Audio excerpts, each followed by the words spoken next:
What's up, everyone? This is Conversation with Cody, episode 2. And if you watched the first one, the girl that I was talking about on the Ritual Rooftop is here. Yeah, I'm very excited. She also has her fiancé. So this is Bree and JD. And we're just going to talk about some random things and let you see kind of like what the stuff we like to talk about and just kind of go from there. Let's see how it goes. Thank you. I'm still bad at intros. But anyways. Okay, so we were just talking about religion a little bit because you grew up Catholic, right? Yeah, you kind of. Yeah. So I stopped going to church when I was like 12. Was your family was your family like pretty involved, like your parents, or was it kind of more they just wanted you to have? Kind of like, so my parents were divorced and like my dad, like at that time, like they were already separated. He grew up Catholic and he never really like imposed religion on me like at all. My mom, like, I guess like, yeah, that side of the family is also Catholic, and like her side's a little bit more like her sister goes to church like every single Sunday, like they believe in it. My mom like tries to like preach it to me. She doesn't go all the time, but like you could tell like she believes. I don't know. I can't like agree with like one because I think it's like I don't even know all the other perspectives. So like It's all different. I think like religion, like they're all trying to say the same thing, but it's like, do you believe in like some higher power and like for what purpose? But I don't know. I can't necessarily agree with one. Yeah, well, and like I mean that's a dilemma, like because like I grew up Mormon, right? And I think you kind of go through this. It's like natural to go through this like dilemma of like, well, is this like real or not? Especially like Mormon is a little bit different because I think it's got some more extreme likeness or like hard lines to it. I know Catholicism does as well. But, like, the situation I grew up in, it's like, this is back in, like, Wyoming, before internet was a thing. And everyone, like, 90%, 95% of the valley was literally Mormon. So I just assumed everyone was Mormon, right? And then, like, you get internet. I was lucky because my dad's atheist and, like, my grandpa owned, like, the only bar in the valley, which was kind of fun. So, like, it was weird. It was, like, so my mom, and it's really interesting to see how it kind of, like, brainwashed her because when they started their marriage, it wasn't like the stuff that she wasn't, how to word it, like she wasn't very, like she was, you know what Rumspringa is for like people that are like Mennonite or whatever. It's like they kind of like take a year to go figure themselves out. And yes. So I feel like she was in like a phase of that for herself, and that's kind of when my dad and her met.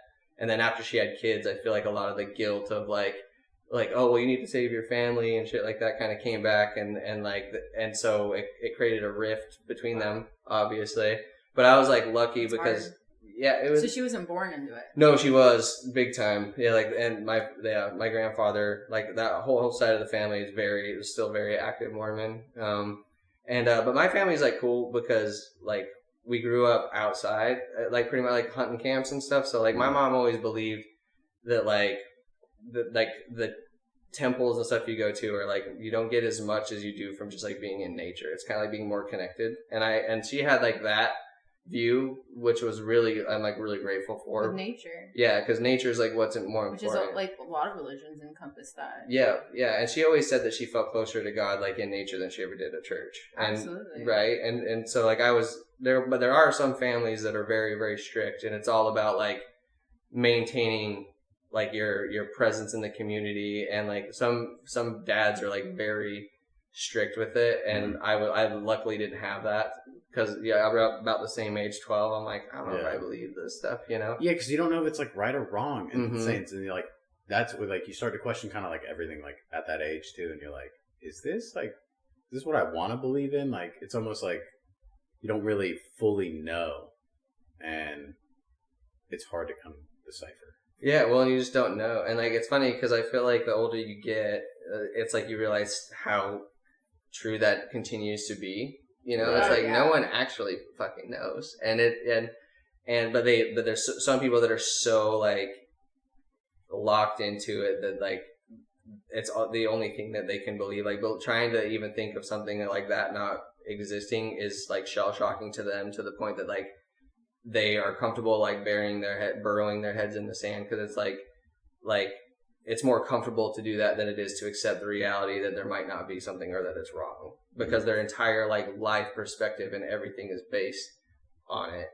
And it's like, and I think where religion's tricky is there are some like aspects of it that are true and good, right? Like with some of the values I learned, I'm grateful I learned those values. But like as you get older, I feel like you can like start to realize and like recognize, especially if you're not in it, that you're like, you don't need religion to teach these values, you know? Right. Like you can just teach people, like your kids, to be a good person without like this overarching thing of you need to do it in order to go to heaven or whatever. That's what it seemed like, right? Right. And yeah, so it was like really interesting. And I like, especially growing like in Wyoming then, without like, and I think that's like a huge thing that people like millennials our age have. Like we experienced like a time before the internet and all that stuff, and the kids growing up these days don't have that. Yeah, they don't know how to like have that like, I don't know, personal connection and like just be okay with being bored. Your brain default network, and I just watched a Harvard Business Review on that, and like literally, it's cool you brought that up because it's so true. And it's wild. Like they always like have to have a screen in front of them because like I don't know, when we were brought up, we kind of saw like the whole creation of it, and like I mean we all had to deal with like dial up, and like if somebody was on the phone like and you were doing some like an online game, like it got wiped out because hey, so and so's on the phone. You're like, get off the phone, I want to play. And like nowadays, it's like every kid has a tablet. You go out to eat, and it's like parents are just like, "Oh, put a screen in front of the kid." Yeah, distract them. Yeah, because just like keep them calm if they don't have to watch them, kind of a thing. Yeah. Well, and like it was different for us too, because like we couldn't. It wasn't like we could just like Google whether or not the religion was true or not. You know, it's like we didn't have that capacity. So it's like, when did you guys get internet out there again? So like I think the schools got it probably around like 2004-ish, like maybe like early 2000s, but it was, but like my household, we didn't have it till like 2008. That's crazy. And just because like infrastructure and stuff was, well, you know, there's no one in Wyoming, so it takes a long time for those types of things to hit those small places, and it has to become like optimized. But like even you, like, or other people that grew up in religions, like our generation, we didn't really have the ability to like Google or figure it out for ourselves, or if we did, we'd probably get in trouble, right? Like your family isn't like stoked that you're like, is this real, you know? Yeah. And so then they're like, are you questioning like our family beliefs? Exactly. Like, yeah. Are you like defying the family? Like, yeah. That's interesting. Like I grew up Jehovah's Witness, and I agree. Like I think I was exposed to every religion growing up because I did leave the Jehovah's Witness organization when I was 5 with my older sister and my mom. My dad is still a practicing Jehovah's Witness, and my grandfather is an elder, which I guess you would equate to being a priest or pastor. But like I was raised with like the same morals and ethics as anybody else. Like what we learned was the 9 attributes of love, wisdom, justice, and power, which are love, joy, kindness, peace, patience, goodness, faith, mildness, and self-control. And I think that in some way, like, the ways that women don't have power in the religion, you are taught to congregate with everyone as sister and brother. So I would be Sister Barry, my sister and my mother would be Sister Barry. Really? Yeah. You know what's so funny is like it was always an elder brother or something. With the rapture stuff happening last week, with like the end of time signs that all the Christianity religions are like abiding by, I started seeing like that the rapture is being associated with like 144,000 people, and I questioned that. I was like, what? That's so weird. Like, it's a really specific number. That's the number in Jehovah's Witness, but it's called the Anointed. And what's different is like when Christians, other Christian religions and fractions go to church and they do Easter, and like they pass around the bread and the wine. Everybody takes the bread and the wine. In our religion, you will be in an entire assembly in Kingdom Hall with 300 people, and only 10 or 15 will take the bread and the wine, but you all have to pass it.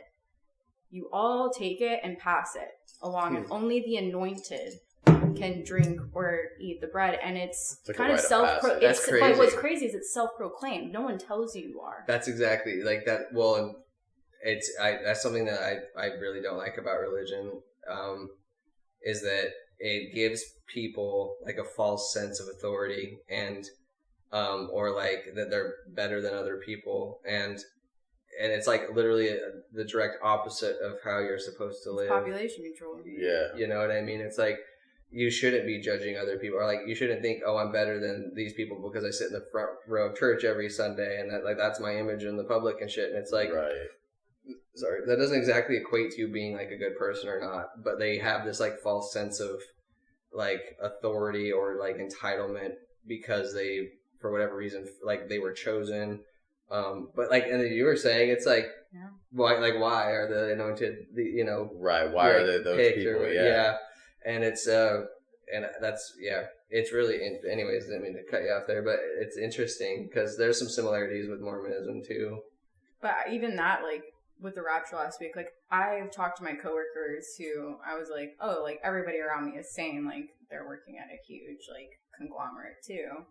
No, like, they were literally explaining to me how they believed, like, people are just going to fly up in the sky like Harry Potter. And I looked at them and I was like, that's what the rapture was, right? But I think that's what's so important is, like, when you come from very extreme religious backgrounds and then you leave those backgrounds, I think that you're taught to question your reality breaks at a very young age. You can't really trust even like what you've been taught. But I think what's so interesting is like we all can kind of like come back to like the morals and the ethics are good. Like they all are kind of preaching the same thing, yet we still are so divided. And like in America, like we're a melting pot. We're supposed to like let everybody practice their own religion, and that's what we have. Like the First Amendment was literally created based on that. I think people focus so much on freedom of speech, but if you really read the First Amendment or Constitution, like it's so much more about religion, and that you're not going to ever create a law that exercises one religion because then you're taking away the freedoms of others. And that is what America was founded on, as like a precipice, is like every country coming together and like what we've created from so many different and like being accepting of other people's religions, right? And like that's what it was. It's like based upon is that freedom, and that's like what bothers me a bit about like I'm a big believer in separation of church and state for that reason, for democracy, right? And that's like you have to because you can't like just because you have a certain ideology, like letting it influence, especially like the Republican Party, like. It seems like it's so prominent in there, and especially in certain like states and whatnot, like Texas and other states. It's like I feel that their leaders get picked because they have some sort of background in religion, and they use that like their biases from their religion to make important decisions about everyone, and it's like that. I don't like that. It's the easiest way to appeal to the biggest of the population group, though. It all comes back to population. Well, it's because the popularity contest. Persuasion. Yeah. People look at politics like they're routing for a football game, like it's Thursday night football. Yeah, well, it's been happening forever. Like in the UK, right? Like most of the time, the king or whatever that was voted was because they had they had a religious, like the Pope back them or whatever, and then it was like this. It was like the church and state working together for the betterment of the people. And that was way back in the day. I'm talking like Viking time, but now it's like we're also connected with everything. It's just like, I don't know if you guys saw, this is something like kind of bothered me. So I posted to my Instagram, you guys can check it out. But it was Candace Owens commenting about like a exchange between Ted Cruz and, what's that guy's name? He was on Fox. And he left. Tucker Carlson. Tucker Carlson. Yeah. So Tucker Carlson asked him why we're involved, why are we so involved with this Israel stuff? And his number one the number one reason he said was because the Bible says that we are to back Israel. And it's that's not actually what it says. But you have a senator it's like a book that was written 2,000 years ago. It did not say that we need to follow the current day modern Israel, side with them, But wasn't it 1808 that the rapture was indoctrined to bring forth Christianity and Judaism as a democracy? Well, I think they broke that, right? Because that was part of the But it's a way to like make people like look forward to the end of times, like when things are Oh, happening. you mean like the rapture and things? Yes. Yeah, it gives people like that sense of security that like it's all gonna be like it okay is a sense or whatever. of security. It's like a false sense. But it's like this guy's a senator who's making decisions, and like if you see what's happening in Gaza, and like I don't want to get like political on this thing too much, but it is like sad if you like pay attention. Like another video on Instagram is like Bernie, the World Health Organization, like organized a bunch of documents of all of the kids that have died in Gaza since it started. It was like over 18,000 kids have died under the age of 18, with like 12,000 of them being under the age of 12. And then you have Ted Cruz saying that like, oh, we're gonna like support Israel because it's what the Bible says, and it's like you're justifying slaughtering like an island of young adults and kids because of your own religion. And that to me is like why I think it's like kind of dangerous, and why that like it's fulfilling a prophecy. Yeah, it's like you shouldn't that's why there needs to be separation of church and state, and like it's why allowing it to happen by it's justifying it. And it's like and the other thing that's annoying too is like we've funded like Bernie's, like the estimated number is from our like taxpayers, us, $22 billion towards the war and like what's happening in Gaza. So it's like we are actively supporting what's happening through we're our saying military. It's okay. We're funding it. Right, yeah, it's coming from our, and like most of us didn't vote for that. I guarantee. So like, what if we all just decided to not pay taxes anymore? We can't like that. Like, would they lock us all up? Would they put us in all their concentration camps? I don't know. And like that, Alligator Alcatraz. But I just don't know how you can't not, like, in order to have a business and stuff. Like it's so I don't even know. But I agree with you. Like like another thing is like NGOs and all the money that was getting funneled through those. It's like, and they were just lining their own pockets with all of our money while we have like a shitload of debt. And it's like the best way to stop that is to cut the fucking hose off where they're getting their money, because they're not actually using it for the betterment of the people. They're using it for their own greedy needs. Yeah. And it's like, but so realistically, it's like that is the fix. But what do you actually do to You're fix right. it? There's no check and balance system for regulatory, like, federal agencies that we trust in. There really is no check and balance, like, because of the lobbying, because people are able to get bought out. And I mean, a key case is Australia. They're literally looking at America and as a case study and saying, how can we do better? Oh, let's stop the corruption. Yeah. Let's use this as an example. And it's so interesting because it's like, we know that power corrupts. And like, I think a lot of people go into politics with like decent intentions, but then like you just have to play this game, and it's like whoever is supporting your campaign financially, that's like, you have to be two-faced in politics. Yeah, you do. You have to. But that's and the like, crux of like the social system that we've built based off our democracy. Yeah. And that's why, like, I almost felt like a simple solution is giving more, like, power to the states and, like... Yes, absolutely. Right? Like, give more power to the states. Where do we actually govern and have sovereignty over our states? Yeah. It's being completely trampled right now. Like, the federal government... Nobody's actually... Like, I love our governors. Like, believe me, like, I couldn't do it. But what are you doing? Like, push back. The people want to push back. Push back. Yeah.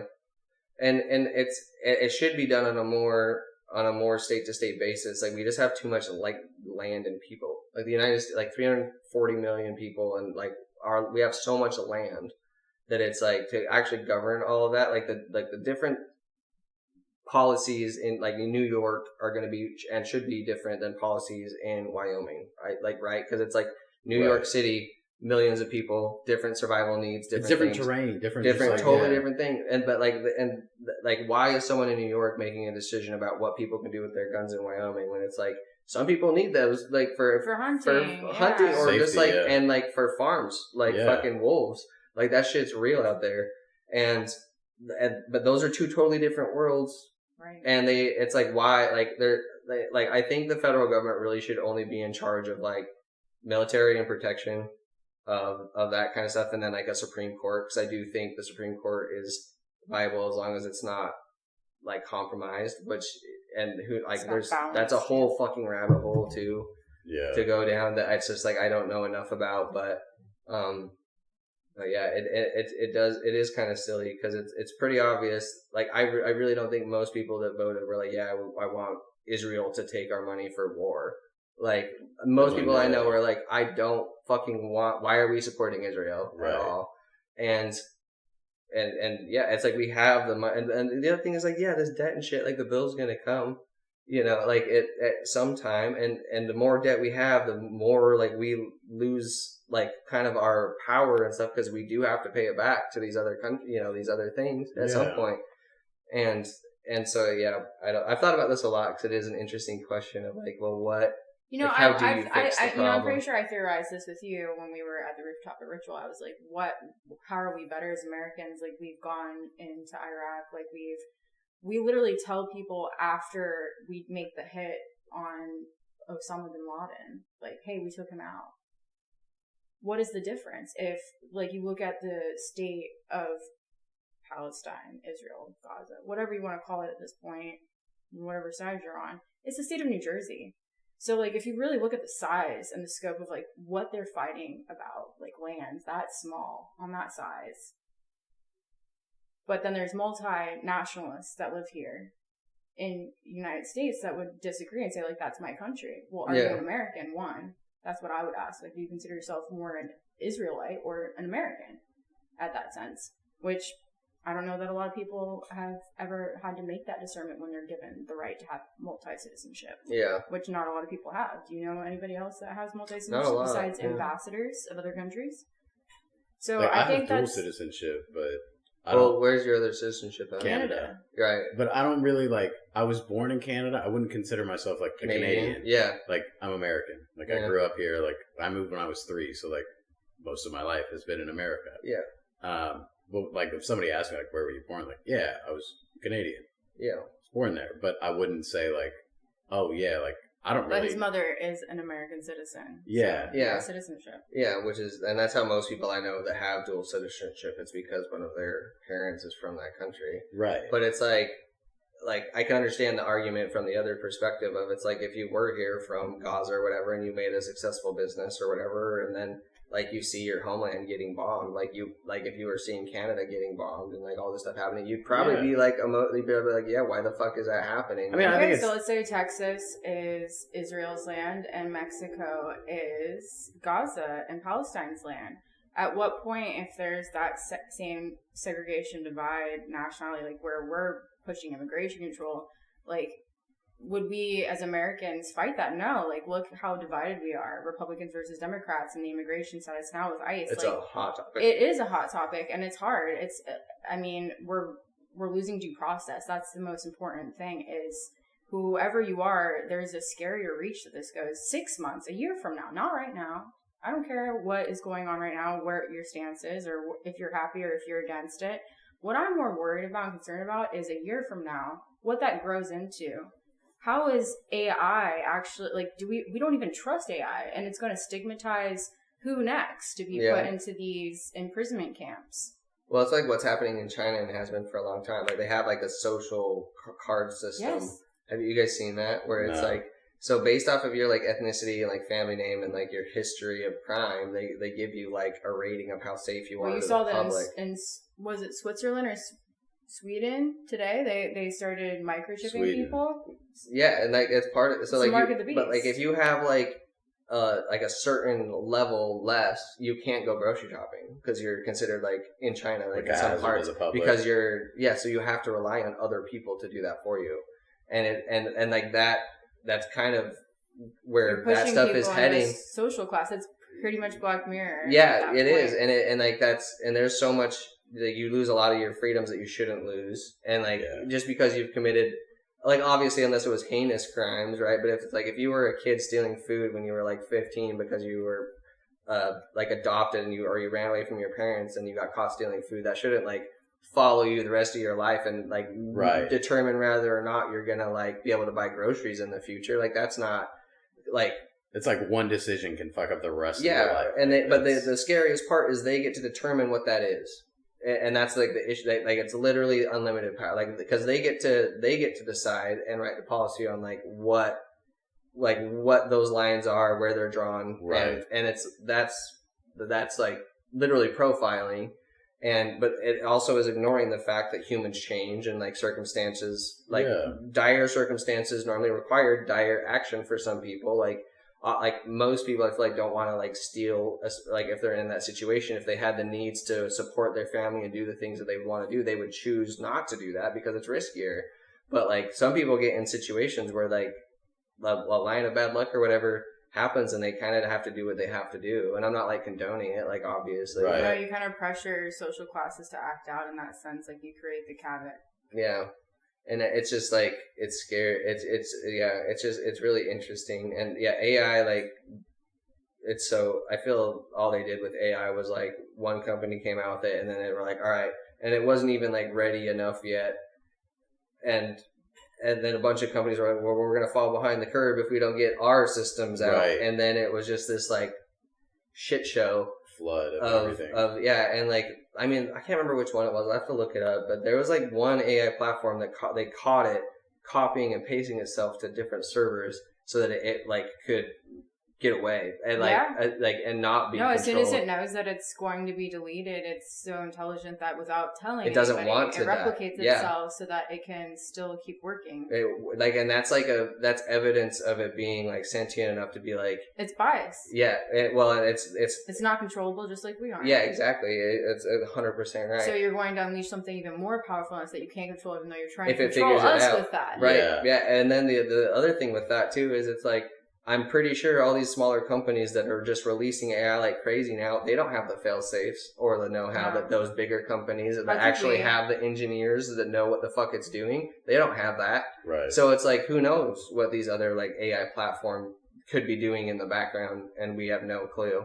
And they wouldn't know if they don't have like the engineers who have studied it enough or at least have like a decent idea of what it could be doing. It's like that is a pretty big red, like, scary thing to think about too, right. You know, and that could be happening. I don't know if it is. It's just like, but I feel like that the likelihood of that happening it's very possible and feasible that it would be happening. I mean, like when you kind of look at all those, it would be a good time for the job market to be in favor of hiring every millennial and younger that has the brain capacity to think on the spectrum that they need to actually understand and combat AI, unlike everyone else that's just delegating down while they create the executive order and don't lift the executive order, which is creating the terrible job market that we're in. Nobody knows what he wants. Nobody knows what to do next. Everyone's afraid of hiring. When is he going to lift that so that people actually will start hiring again for the jobs that are left over? Because when somebody leaves a position with the executive order that was imposed in January or February by him, they're not able to rehire in positions when somebody's let go. Especially if it's state or federally held. When I left my position at a state job, they had to hire it out through one of our private entities, the replacement of my position because of that. Yeah. Back to my point, though, about the difference, I would say, if Texas and Mexico were the same as the Israeli and Palestinian state lines, where we differentiate as a democracy, I would say, is when we have people as Americans taken by Russia or China or South Korea, they are not hostages. They are prisoners of war. I think that the vernacular has been very precisely determined on how they propagandize what they're doing over time. I think that the way that we handle American democracy versus how they choose to run their democracy is very stark. For how we've always been the voice and body of democracy, as big as a country as America is, how are we dictating what a democracy should look like based off of propaganda? Where, back to my other point, we've taken out Osama bin Laden. We've used all the same equipment, correct? Did we completely bulldoze down cities to take out Osama bin Laden? And did we also see that Israel has the same capability in other countries that aren't Gaza? Yes. Well, and that's why it's like a lot of people are like, why are we involved in this war? Because it's like if they have the ability to do it, like they should be doing it, but they don't. Obviously, they're relying on American aid to like fund their thing. Have you guys seen the documentary on Osama on Netflix? Yeah. You guys watched that? Wasn't that crazy? I love that the guy that killed him was from fucking Butte, Montana. I was like, let's go. Because like I was like lived in Bozeman. I was like, Montana would fucking get him. How long did you live in Bozeman for? 5 years. 5 years. Yeah. How'd you like it? I love Bozeman. Yeah. Dude. Have you guys been out west much? I can't remember if we talked about this. I've been to Whitefish, Montana, and it's beautiful. It's like the bougie. It's kind of, I've heard it, like Whitefish is like the Jackson. Yeah. I was like blown away. I was like, this is like Hallmark picturesque. I couldn't believe like it wasn't more famous. Yeah. Well, it's just so expensive. Like all those cities, like Bozeman. Like when I was moving here, when it like helped me decide whether or not to move here, like the cheapest 1-bedroom apartment I could find was like $2,100. So when I moved here 8 years ago, I rented downtown on Charleston on Spring Street. I shared a 2-bedroom, 1-bath, and it was only $500 a month. Now we pay $2,000. Yeah, that's crazy. Just 8 years. It's so and like the market there, like the housing market. When I moved there in December 2019, I think it was $375 for a house. Wow. And then in 2 years, because of everyone like selling in California and like moving all over the country during COVID, that in 2022, I think it hit $990 for a house. That's $990, insane. and it's like Bozeman is, and it's happening to a ton of cities. That's happening here. Those the only cities market we've seen uncapped, I won't share on this podcast. Okay. But there's still pockets of towns where you can find houses that are like 4-bedroom, 3-bath for $300,000, $400,000. I'm like, that exists still, and it's sad that like we're looking at that as like, oh my gosh, that's an option. Mm-hmm. Yeah, well, and like private equity being involved in the real estate, like that is horrible because it basically took any competitive advantage that a normal home buyer would have away because you can't compete with a massive private equity firm who has a shitload of cash. Mean, Hawaii is like the first example of that, I think, just because of like how overinflated and like supply and demand works out there. The island is so small and they have such a big population, and Americans are constantly going there. I think with Airbnb, unfortunately, like when I had first moved there, they actually deregulated the ability for Airbnb where you had to have at least a month, or I think it might even been turned into 6 months as a minimum for a tenant to come.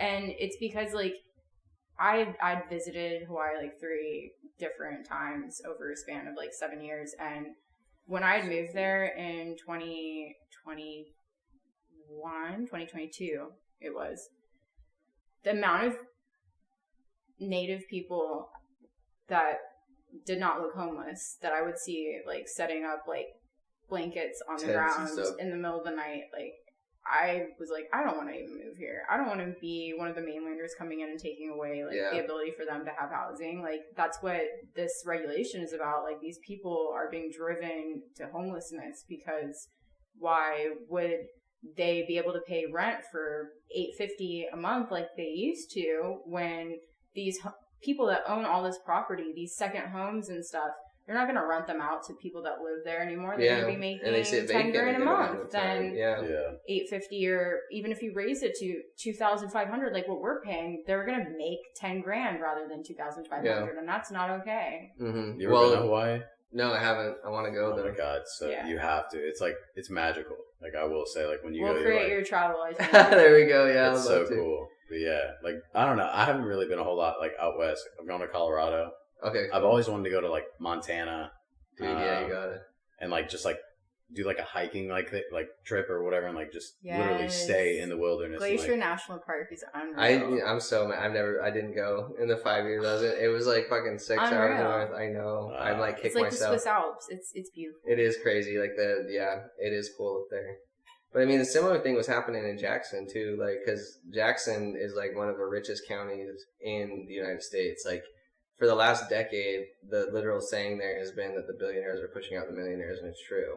Because it's landlocked. They create an experience. Well, it's landlocked by national parks, and there's only so much inventory of housing. So it's just like, and it's been like that forever. So a lot of like property value, and they can only build so much, and they don't want to either because they we want to protect what we have. Yeah, and so it's like property values where I'm from have like skyrocketed, and property taxes have gone up a lot because there are so many rich people like moving there. And just like inflating the housing stock, like, and that's why some bubbles will never like really pop, like if there is something big that happened, because like in a place like Charleston is also padded from that because of the military and just like being a desirable place to live. Like Wow. it's never gonna like actually go down. Like I always wondered what that was. Like, yeah, what it'll is dip it down a little bit, but it's about not Charleston's market? Like it's been booming since like 2008. It seems like it's gone up a lot. It doesn't matter what happens with the market. Some places that are just so in demand, it's like the demand for living there. Like there's so much money to like people moving from other bigger cities right. that they just like if they want to be here instead of the city, they can afford to because they just sell their house or whatever, and then for $1 million, and then buy like supply and demand. That's yeah. like the number one rule. All you need to know. But it is, yeah, and it's been cool like working in real estate the past year and like learning about a lot of this. But and it's weird because like in Charleston, like if you live close to here, like the peninsula and stuff, you can't find like a lot of good things for less than like 300, 350, even like townhomes. You can find townhomes and stuff, but it's like the trade-off really is like, okay, well I could live in Somerville and get like a really big house for like 350. That's like nice, but then I have to sit in traffic for like an hour every day, and like every day at least like an hour there, an hour back, and so it's just I don't know. I don't want to have to like deal with that. It's like if you don't have to, you know. But we're running like there's not a lot of options. A lot of the people that I work with, like they all live like really far away. Like one guy, I think he lives like 80 miles away, so he drives 160 miles round trip every day. And I'm like, dude, how do you do that? Yeah, like, they just have like they have their house and like they're like, no, this is where like they'll commute, and like I can't imagine like. You just get used to it, I guess. I don't know. When I lived in Florida, like, I mean, then again, Florida traffic, like, South Florida is, like, it's terrible. Like, you can go 5 miles and it would take you an hour. But, like, it was only, like, I think 20, maybe 30 miles at the max one way. But it would take me sometimes 2 hours. And I was like, dude, I hate my life. Like, I can't just, like, you're driving all the time. Yeah. Like, almost a quarter of your days. People have been saying that about Charleston, too. Like, 8 years ago, there wasn't as many people here, and you could drive. In the past 3 or 4 years, you have rush hour traffic everywhere. It doesn't matter if it's 2 o'clock or 3 o'clock. Like especially 5. Somerville, like how much Somerville's grown. It's even crazy here. out Like there. I used to live out. It's because where everybody works, it bottlenecks, and then they go back out. Well, and the water makes it hard because it costs a shitload of money to build infrastructure around swamps. Yeah, it just is, and so like that's kind of the trade off you have to like make. But I used to live out here, like right across the street. Oh, really? Yeah, and like there was one day I remember I like got done working and coaching, and I was on my motorcycle coming home. It took me an hour and 15 minutes to get home, and I was like, there was no reason. Like I'm essentially just like walking the motor all the way home. No, it's terrible. It was ridiculous, and I was like, I don't know. Like I was like, okay, it's not always like this. It's not terrible.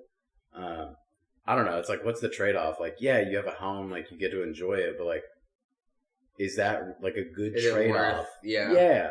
And, like, that's a thing. Like, we were trying to, like, look for a house here, and it's like, I can't justify $500,000 on what that can get. Yeah. In a certain area. Because you're just like, okay, and, like, you have to think of everything. Like, okay, you're close to, you know, the beach, you're close to downtown. Like, it's kind of like a very, like, central location. And you're like, okay, like what's a reasonable price? And you have a number in your head, and then you go look at a listing, and you're like, that's what I get? And you're like, what the? Like, it's wild. Like there was another house we saw where I was on the way to work, and I was like, hey, I found like a house for sale. Look it up and see how much. I was like, let's play a game. And like we were like going back and forth, we're like $850 or like $1 million. There was one, it didn't look. I wouldn't expect it to be over $1 million, 1.2. Yeah. And I bet the inside, like, it's probably still, like, from before. Like, you have to renovate it and, like, get it up to date. And, like, it's just crazy, like, how much it's just increased. And I don't know if we have that, like, sense of, like, how we remember it when, like, our parents, like, got a house. And you're like, it shouldn't be like this. No, yeah. And the worst part is, I feel like it's changed now a bit, but I feel...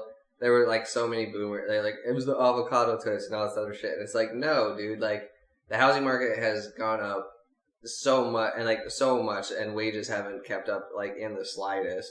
No. At all. And... I mean, there's tons of people I know that are, like, in their mid-30s. And they're like, yeah, my roommate. And I'm like... Mm-hmm. Like, it's a luxury to live by yourself. Yeah. And that's sad because like you want to have like your own space, like your freedom at 30 years old to be able to like, I don't want to have to live with roommates if I don't want to. Yeah, and some people call it entitlement, where it's like, not you say you deserve this. It's like, yes, like if you look before of how it was, like they got it. Yeah. So like, why isn't? I mean, yes, it's gonna go up a little bit, and like I understand that, but to what extent? Like it's almost like exponential now. Like it is. Like, no, it has been. Yeah, it has been, and I think that well, like, and it's cool because like there are pockets here, like in here in West Ashley, you can find houses for like $380, but they're all like they're gonna be single like brick ranch homes. Yeah, right? Like they're not gonna be like a nicer one. And normally what you do is you get into that with a partner or whatever because you need a partner more likely to afford it because we aren't getting the wages we need to afford it ourselves. Right. And then you just like live in that for 5 years, take the equity from that to like upgrade down the road. So it's like there is like a way to do it, but it's way more difficult than it ever used to be. Yeah. And like it is sad. Like there's a ton of millennials who like it's like, almost I know its own credit system where we don't have the equity or the private capital and credit essentially to really even trust in each other. Yeah. Be like, how's your job? Like, how much money do you make? You make over 120. Like, could you actually finance that? Like, you kind of have to like put in like, would a lender approve you? Could we go in? Like, and then you have to like sit back and take like, wait a second, like, look at what they've created as a housing market for private equity for our generation to pull from. Like, there is none. No, there isn't. They have completely robbed our generation. Yeah, and they like, know that. It's greed. It's when it is greed. If our democracy and the American dream were to be what it was supposed to be, then why did the boomer generation look at, oh, I'm kind of jealous that those millennials are going to actually get better, like, we've heard it for the past decade before we even got the paychecks. Oh, you were lazy, like you're spending too much on Starbucks. Like, we were just talking about avocado toast, and it's ridiculous. Yeah, and it's so true. Like they don't actually like do the numbers. It's not based in like no, and I think that has changed. They never had to be finance savvy though. Like it was just in like it was laid out for them. Like you listen, you do what everyone else does, and we're kind of at that. We're like, you can't beat them, join them. Like, get into real estate. But even then, it's like millennials are the most educated. And that's we've talked about this on Ritual too. It's like when you have like we were working for a company and like there's a boomer who makes like fucking twice what you make, and they can't convert any file to a PDF, and or like if you try to bring them, dude, it's like. But yet they're pushing AI onto us. It's like,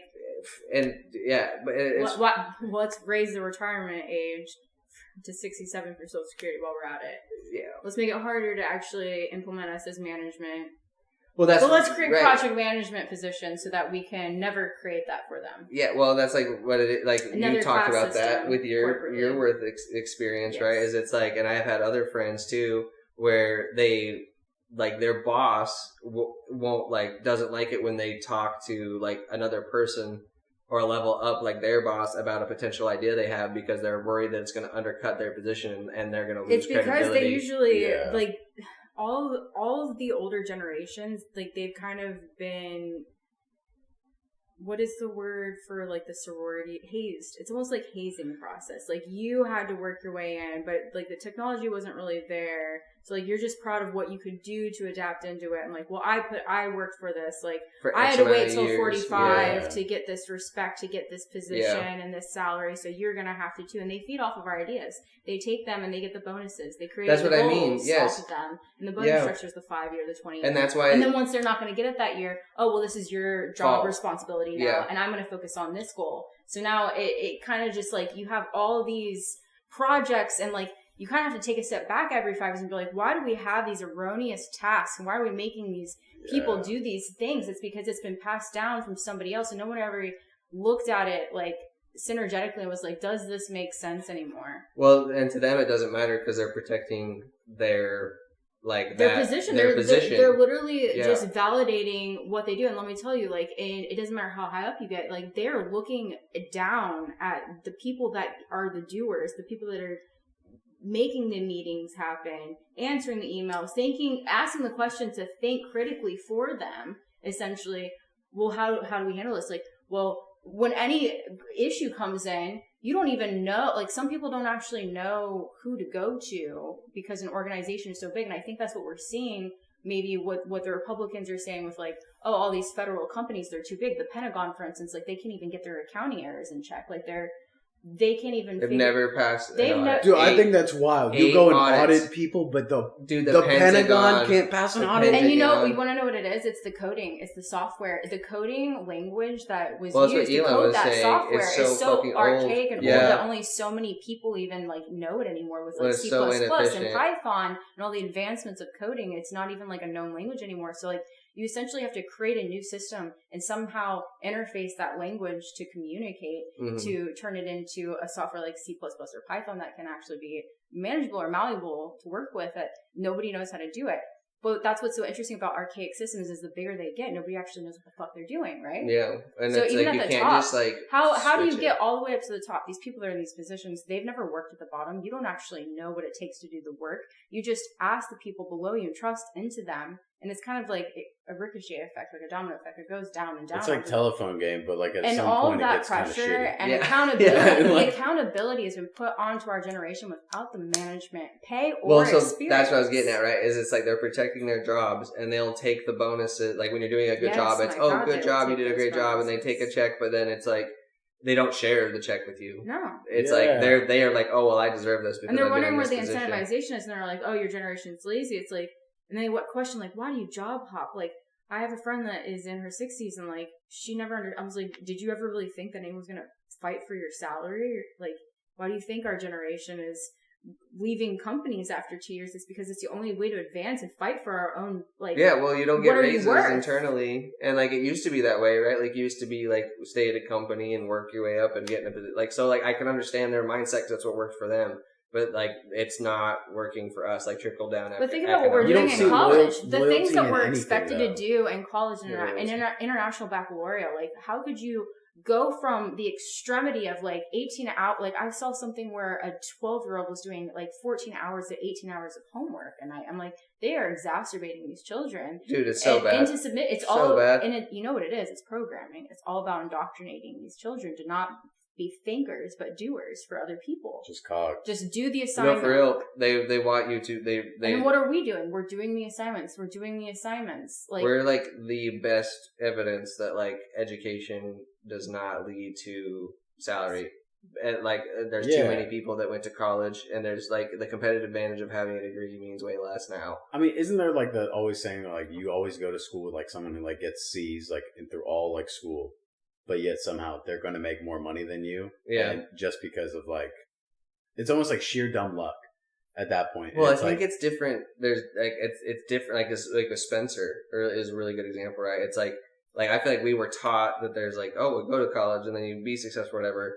But like, that's why I like entrepreneurial people, because it's like, but then there's unicorns that don't even go to college that create something and like, and it's because they don't have those stopgaps that we have, and those things they're like, nah, I can figure it out, and they just fucking do. Yeah, and it doesn't keep you in that box. Yeah, like you start to think outside. No, it's like they debt finance herded us like cattle into these debt financing structures and systems, and you never learn to question them because you're too young. And by the time that you learn to think, because you're educated, you realize how angry you are and how worthless it is. And like, the salaries aren't regulated to make sense for the amount of money we're paying for these degrees. Yeah, they're inflated. They've been overinflated. Mm-hmm. And then like that, the hard part, especially if you go to college, is that now you also have student loan debt, and that takes a lot of people. Like, it takes time to pay that shit off, and like you're behind the curve too.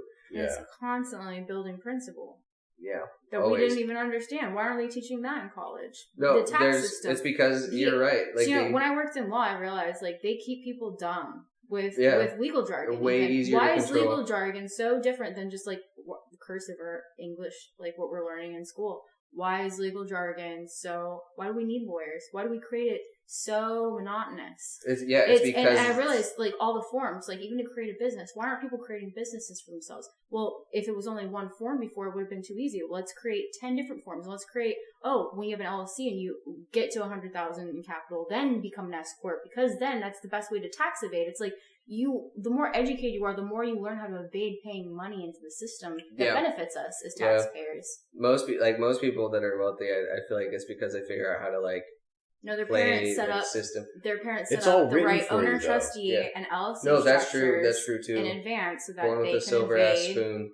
paying more in taxes and taking more of their proceeds. Yeah, yeah. But no, and our generation kind of got the shaft. But it's like it's like it's kind of like interesting to me though, because I do feel like going back to like the PDF example, it's like I do see benefit in like being more intelligent, and like I'm grateful for college and like in those experiences overall. But they do kind of like make you like you're used to like there's a certain way to do it, and you don't necessarily have like the know-how to like navigate in and out of those things and just like build things for yourself. And it's because like what is it? There's like some really awesome quotes where people are like, schools just are training people to be like factory workers, not to really think for themselves. Exactly. Yeah. And that's even true in like a college environment, unfortunately. Like and those, and it doesn't have to be that way, right? But it is like, the other thing is it is really fucking hard to compete against these large corporations and stuff right now because they have such a huge competitive advantage. And also like we have outsourced our manufacturing and like any other jobs related to creating wealth for the middle class here because it's cheaper to do them in other countries. But really those, like the benefit of really is only for the people who own those massive corporations because it affects their bottom line. You know, it's really become a war of corporations versus the Constitution. And it's really just because all we did was reverse slavery. We're like, oh, we didn't abolish slavery. We recreated it. That's literally recreated it. Yep. So like, think about like Charleston, for instance. There's so many slave plantations around here. So many. And as whitewashed as the history is, nobody really talks about all of the terrible torture and things that happened there, which like I'm kind of appalled at. Like I don't really go to a lot of the tours here. I've never you should. Some are pretty I've good heard, about it. I've heard about like from other people and their stance on it, and like the fact that we have weddings at those places. Like I won't get into that. No, it is. I won't get into that. It's different. I don't understand people that can't see that was not a place. It's like there's certain rationalities where like I wouldn't go and have a wedding at a concentration camp in Germany, for instance, but that's a different conversation. I mean, it's kind of like a funeral. Like you're having a wedding where in a cemetery. Slavery was, people died there, and it's a like, lot of people. Yeah, and it's like not only that, but it was human trafficking. Like people would start off with 50 slaves, and then they would end up with like 300. How do you think? Cheaper labor. Because they bred them, and then they sold their children. They took them away. That is fucked up. Yeah. I don't think I can see that. No, sorry. no, you're good. No, I said fuck plenty of times. Yeah, it's fine. Yeah, it's just, but you're right. Or well, it's kind of cool because it's interesting to see. Like, I like Charleston because I do think that there has been. I've done a couple tours and stuff, and normally like they're pretty like they tell you where the slaves used to stay and like and all this stuff, and it is interesting to see because like they do have all this land like Magnolia Plantation. It's like beautiful. And it's almost like it's like this recreation of like, well, this like was a bad thing that happened, and like we're trying to like preserve what was good, the good from it, and like educate people on like what did happen because it did, and they history makes sense so it doesn't repeat itself. Yeah, right? and they do like do a pretty good job with like at least the like I feel like Boone Farm or whatever and the Magnolia, like and I do appreciate that. Yeah, Magnolia, yeah. But it was the movie Juneteenth that actually made me see it differently. They explain it in the film, like, when you look at the plantations and slavery and them abolishing it, they pretty much are like, okay, fine. You have the plantation and the slave owners that own it. We're going to completely get rid of that. Now, instead of living on our land, you can have your own house, and we won't be the bad guys. Now you're going to have a landlord, not a slave lord, a landlord, and then you're going to work at a corporation. So all they did was create two separating bodies, the same way we have Republicans and Democrats. So when there is a third option, then it's not really slavery anymore. Why won't they create a third option? Because people would think. It would force people to think, then that's why I hate a two-party system. And it's like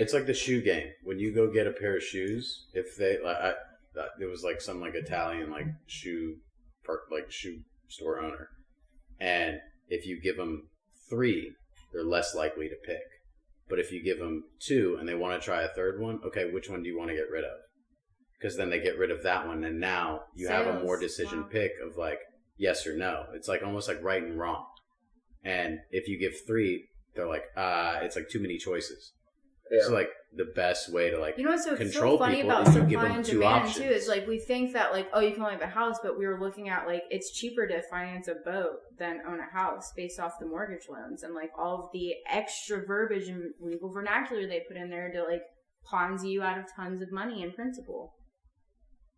Well, so when you're really thinking, like, is there a third option? Yeah. We're never really thinking, is there a third option? Just like we could live off grid. Like I know how to do sustainably from working in solar. But even then, it's like even if you try to homestead or whatever, like there's laws. They write create policy exactly. Right. So it's population control. It's sovereignty.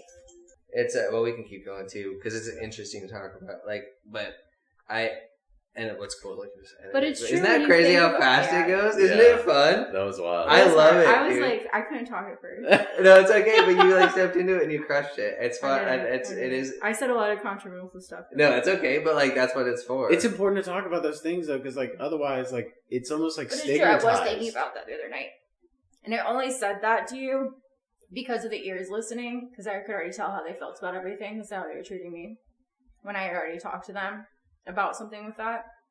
So, I'm very, like, aware. I'm, like, almost aware. Well, like, some people, too, like, they don't... She was like, oh, what are you talking about? And you're like, Gaza. She's like, oh. No, I know. And that's why I was like, okay, let's do this. Like, let me be an advocate for your favor. I wanted to see how, like, because I can't fight people on that. And you said it so right. And I was sitting there thinking about, like, how would I also, like, parallel from that question? And it's like, how are we different? Like, how are we not the bad guys? Like, how am I wrong, like, and not anti-Semitic for thinking this way? Because I'm not. Like, I have tons of Jewish people that I fucking love. I love them to death. And, like, I know in their hearts, like, they really don't, like, want that. They don't want children and women and civilians getting blown up. If you watch any of those videos, but a lot of people just turn a blind eye to it because it's, like, it's hard to, like, watch and, like, grapple with that reality. It's just, like, easier not to. I think, and that's why people are. It's almost like out of sight, out of mind. Like, exactly. I don't know, like, and like I honestly like a lot of people just don't.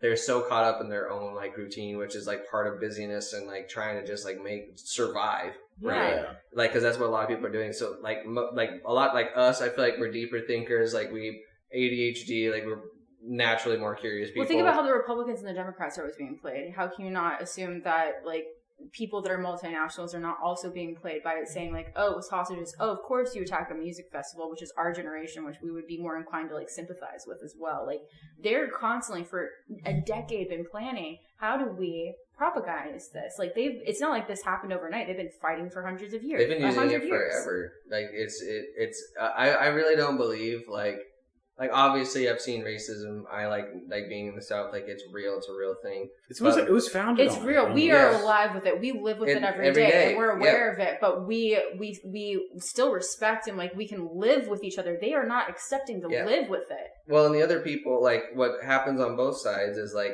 they use those stories to create emotional.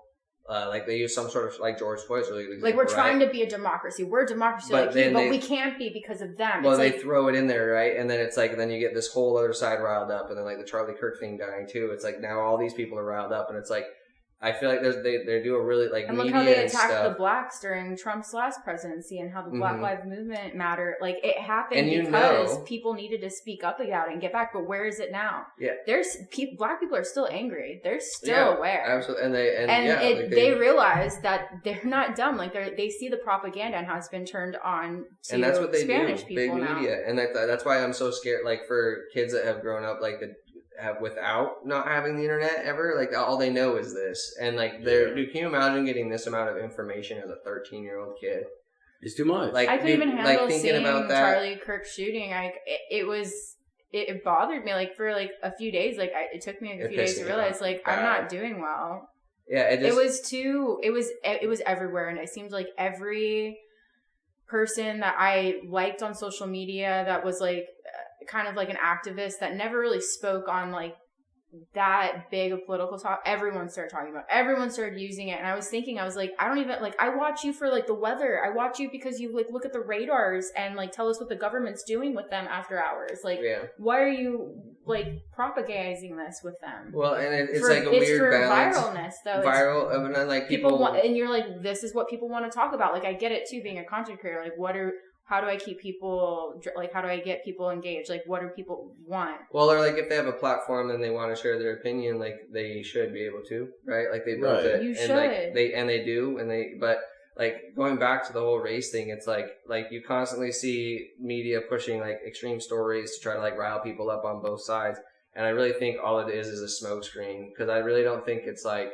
I don't really think it's like division of like races and like people. No, it's races. religion. We're all going to agree and believe differently. I think it's honestly rich versus poor is what it comes down to. It's like a tough game. I have more focus on one area. Yeah, and then it's hey, like, this is going on over instead here. of like, because like we know, like you go out in the community, like your community isn't like what they say it is on the news ever. Like you go outside, it's not that fucking way, and it's just this thing that exists on servers that we have unlimited access to all the time. But like you realistically, like most humans aren't. Yeah, you go outside and touch the grass. And exactly, like, you're touch like, grass. wow, like the birds. Like I don't see any humans. Like. And you like get along, like you get along, because it's like we're humans, like and like that community is so important, and you see it, and you know that like that's not how it actually is, and so it's and I really do think we're creating like our own matrix within the matrix that we live in. Essentially, like we can't even trust people. I literally think it's just like keep them busy and occupied with each other, so they're not looking at the bigger things, right? And like what's going on, and I really believe it is a wealth issue. It is like I have more in common with poor black people. Even like looking at Gaza and everything that like we're focused on, like all the like really vile, extreme things that we are exposed to, Charlie Kirk's assassination, like those are deterrents from seeing like what's coming. Like we'll see it. We won't see it right now. We'll see it in 6 months. We'll see it in a year. And that's the thing is no one ever looks back and says, what was happening that distracted me from seeing this from happening?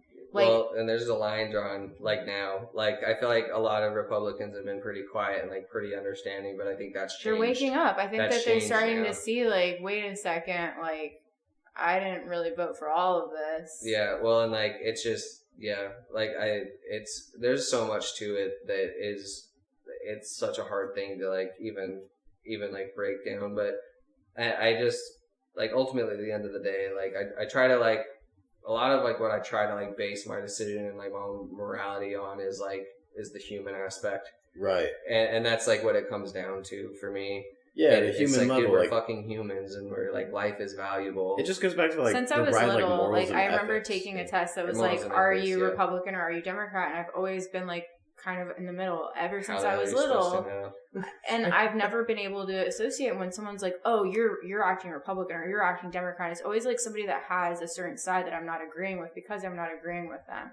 But what I realize is like, and they see you as an enemy. It's like tribalism. Yeah, all it's the like, time. If you're not with us, you're against us. It's like that's actually not like that's what I'm saying. Like most of us have beliefs in both, and it's like those voices are like I feel like people need a voice for like those because it But when really I didn't understand politics when I was little, I was like, what is the problem? I just look at it, I was like, what is the problem? What is the argument? What are you upset about? I'm like, okay, is this hurting you? Is this hurting somebody else? Does this hurt somebody that I affect? That's how you should put care into your vote. Yeah. Not like transgender. Do you know anyone transgender? Did you raise your girls or your boys the way that you trust with the religion that you trust that they're not going to make those decisions? If you trust that you raised your kid the way that you are a good parent, then you should trust them to make the best decisions for themselves. Go on the world and decide what kind of party they want to vote into and who they want to vote for, what they want to believe in, whether that be religion or political. And that's what it comes down to is it hurting another person? I think that nobody really looks at each case issue like that. They just look at it like, oh, I'm on this football team. They do, and it's easier because it's less work, you know. Yeah. And like, you know, if you want, like, I try to, I'm like, you can't consume yourself with it too much because you'll get depressed just sitting and like watching a bunch of media. And like, really, you do at the end of the day, just have to turn your fucking phone off and go outside, or just it has to make you like you almost need to be like, I need to dissociate, just like just like unplug from everything. It's too much. And like like when we were talking about earlier, like kids like grew up in a screen, like that's so much information at once. And even us like being older, and we're like, we know I can't be around this. I need to separate I have to take myself. breaks from it. And they're always in front of it because that's what they were raised on. That's their whole life has literally been that, and that's like scary. Like that's sad to think about. It really is because it's like, and like having that type of power, like making those types of decisions and seeing all these things. Like when I was back in 6th grade, like no. Like the fuck, I'm 12. Like it's like let me anything be that's 12, dude. That's good and bad for you, like in moderation. Like exactly, moderation's like, key. Yeah, like soda's delicious, and like have a few. It's not gonna kill you. And it was different because but like when 9/11 happened for us, like it was televised. Like our parents picked us up, and we didn't really know what was going on. Now, like we don't have our parents to like kind of like buffer us into those events and be the protector of our innocence. Essentially, like we don't have any leverage over what they're seeing on a phone and what the algorithm is feeding them. Once you're on Instagram and you're looking at one video, it's going to keep feeding that. And that's very hard on anybody's psyche. Parents just have to there's got to be a better moderation from their parent, like the guy on the harbor. But here again, we're putting it back on the parents. It should be on the corporations and the tech companies that are creating this, monetizing off of it, when we're not really able to be at home with these kids anymore if we're having families. Well, and there's apps and stuff you can lock, and control what your kid, how much time they get to spend on apps and stuff like that. But and that's just part of being in a capitalistic society, right? It's attention and data is money. Parent. And so it's and because we live in a capitalistic society, it's not there's an argument to be made that you shouldn't control businesses, what they're doing. If they're just trying to create algorithms to grab more attention, that's being competitive in today's market. Realistic. That's what it is. I don't think it's necessarily nefarious, but and that is kind of where it does come down to there's no ethics and morals anymore. They're being instilled in the creation. I mean, even when you create something like Keurig, the guy was I shouldn't have created this, the environmental impacts it's creating.